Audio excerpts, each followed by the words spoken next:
Today we're going to be making a tomato, feta, and cream cheese pasta using up some of our bounty of tomatoes from our garden. Welcome to Cooking and Storing with Ann and Wayne. We hope you'll enjoy this video. Let's get cooking. So the first thing I did was I sliced our tomatoes in half. Now if you use cherry tomatoes or grape tomatoes, you don't have to cut them at all. You want to use about 20 ounces. I have a pound and a half because that's what I was trying to use up. You don't have to cut them at all if you're using the smaller tomatoes. So what I've done is made a little well in the center of my dish, and we'll post that up in the corner so you can see what I'm talking about. I'm going to take 4 ounces of feta cheese and 4 ounces of cream cheese and put them in that little well. And then I've chopped Vidalia onion, and we're going to just put that around on top of our tomatoes. We like onions, so you can adjust the amount of onions you want to put in yours to your liking.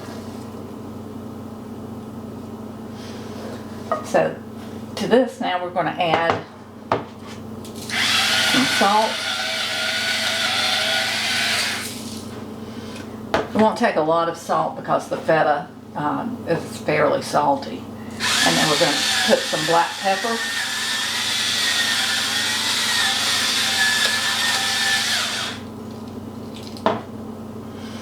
We're going to put 4 cloves of chopped garlic.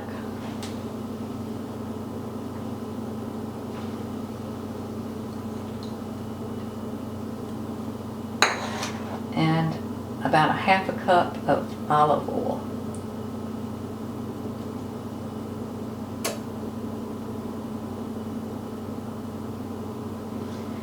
We've got our oven preheated to 400 degrees, and we're going to put this in there for about 20 minutes.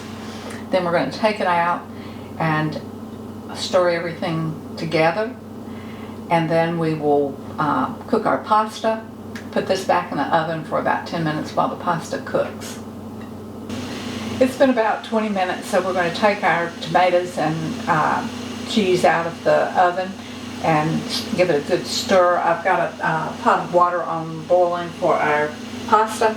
We'll put our pasta on and let it cook while we put the tomatoes and cheese back in the oven for a few minutes.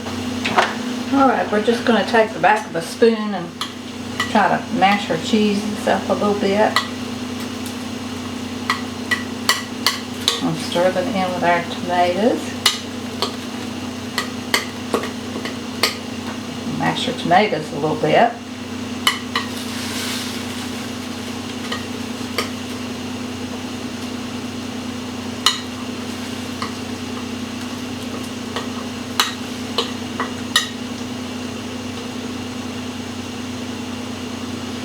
And then after we cook our pasta, we'll mix our pasta directly into this, so it becomes kind of pretty much a one-dish meal.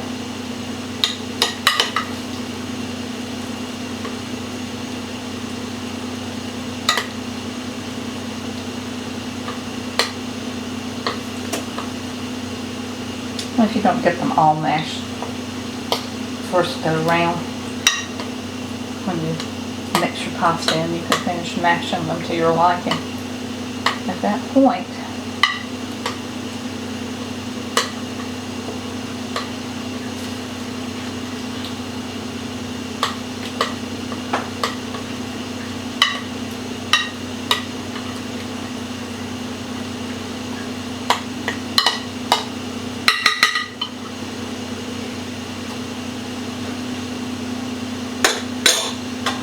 Alright, we're going to put it back in the oven now for about another 10 to 12 minutes, over how long it takes our pasta to cook, and then we'll mix it all together.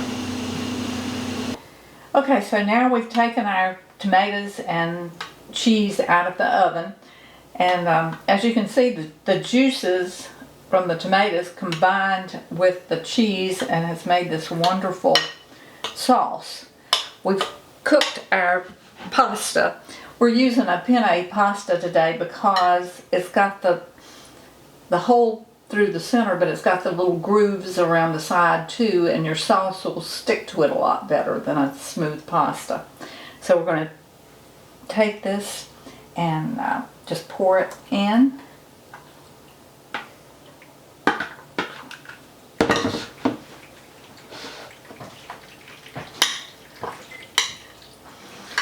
And we'll just combine our pasta with our sauce and we'll be ready to eat. The tomatoes have gotten really, really tender.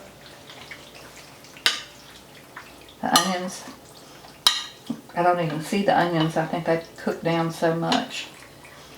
But the flavor will still be there. Now, as we made our pasta dish today, it's vegetarian. But if you wanted to add a protein to it, you could add chicken or ground beef, whatever your family would prefer. So there you have it. A very simple one-dish pasta meal. We hope that you've enjoyed watching this video today, and if so, please click like and subscribe to our channel. Ring the little bell, and that will let you know when we've posted another video. Thank you for joining us at Cooking and Storing with Ann and Wayne. Here's wishing you good food, safe storing, and happiness.